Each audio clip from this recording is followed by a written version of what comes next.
হঠাৎ এক সুন্দর সকালে আমার মাথায় এক অসাধারণ চিন্তা এলো। প্রায় 6 মাস হয়ে গেল চাকরি করছি, অনেক টাকা জমি ফেলেছি, এবার কিছু একটা কিনতে হবে। হাতটা নিস্পিস করছে, কিরম করছে, হাতটা চুলকাচ্ছে একদম, কিছু একটা কিনতে হবে। কিন্তু কি কেনা যায়, কি কেনা যায়, কি কেনা যায়, কি কেনা যায়? আইডিয়া, একটা ক্যামেরা কিনবো। ব্লগ যখন করি একটা ক্যামেরাই কিনবো। কত আর দাম হবে ডিএসএলআরের? ওই 30-35-40 হয়ে যাবে। না, তাড়াতাড়ি অনলাইনে দামটা চেক করি, ফ্লিপকার্টে দেখি আগে। ক্যাননেরই ক্যামেরা সার্চ করি, দেখি।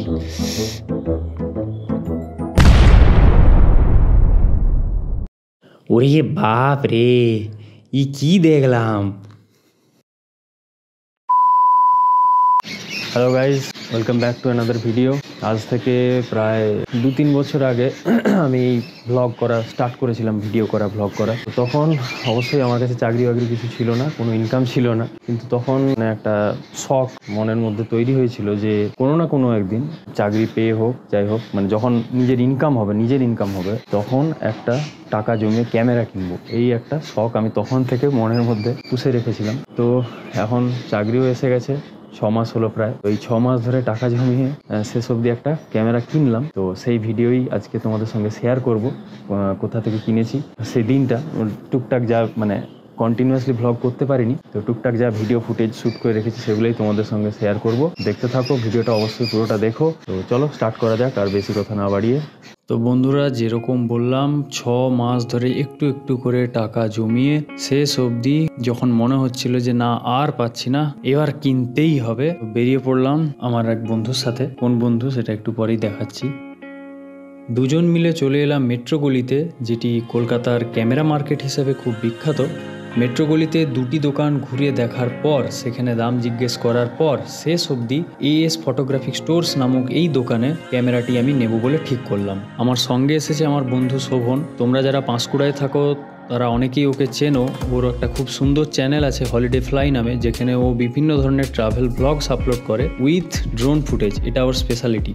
ক্যামেরার দোকানেও ঠিক ভুসিমাল দোকানের মতো ভিড়। তো আমি যে ক্যামেরাটি চুজ করেছিলাম সেটি গোডাউন থেকে আনতে একটু সময় লাগছিল, তাই আমাদের একটু ওয়েট করতে হলো। তো ফাইনালি আমার চুজ করা ক্যামেরা গোডাউন থেকে দোকানে এসে উপস্থিত হলো। তারপর শুরু হয়ে গেল ক্যামেরা বক্সের ছাল ছাড়ানো। যতক্ষণ আনবক্সিং চলছে ততক্ষণ তোমাদের ক্যামেরাটি সম্পর্কে বলি। যে ক্যামেরাটি আমি পছন্দ করেছি সেটি হলো ক্যানন EOS R50। ফ্লিপকার্টে এই ক্যামেরার দাম দেখাচ্ছিল 72,000 টাকা, কিন্তু এখানে দোকানে আমি সেটি 68,000 টাকায় পেয়ে গেলাম, এবং সঙ্গে কিছু অ্যাক্সেসরিজ নিয়েছি, সেগুলোর দাম আলাদা। অনলাইনের তুলনায় বলতে গেলে এই দোকানে এখানে অনেকটাই সস্তায় পেয়ে গেলাম ক্যামেরাটা। এই হচ্ছে সেই বহু প্রতীক্ষিত জিনিস, যা কেনার শখ অনেক দিন আগে জেগেছিল আমার মধ্যে। তো ফাইনালি সেই মোমেন্টটা এসে হাজির হয়েছে। আর হ্যাঁ, যেরকম থাম্বনেলে লিখেছি, ক্যামেরা কিনতে গিয়ে আমার অ্যাকাউন্ট ব্যালেন্স পুরোপুরি খালি হয়ে গেল। এবার জানি না কি হবে। একটা সময় যখন প্রচুর ভ্লগ করতাম তখন ক্যামেরার দরকার ছিল, কিন্তু তখন আমার কাছে টাকা ছিল না। আর এখন টাকা জমিয়েছি, ক্যামেরাও কিনছি, কিন্তু এখন ভ্লগ করার মতো সময় আমার কাছে সেরকম নেই। তো জানি না পরবর্তীকালে কতটা কি কাজে লাগবে না লাগবে, কিন্তু এখন কিনে নিতে হবে।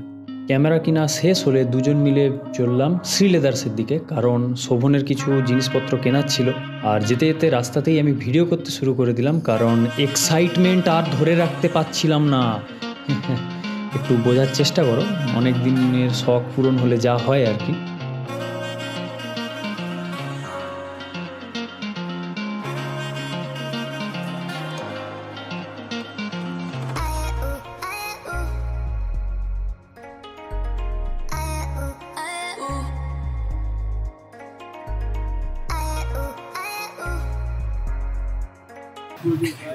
আমরা যাচ্ছি এবার বাবুঘাট, সঙ্গে আছে শোভন। তো সেখানে যে একটু ফটোগ্রাফি প্র্যাকটিস করে তারপরে বাড়ি চলে যাবো। চলো।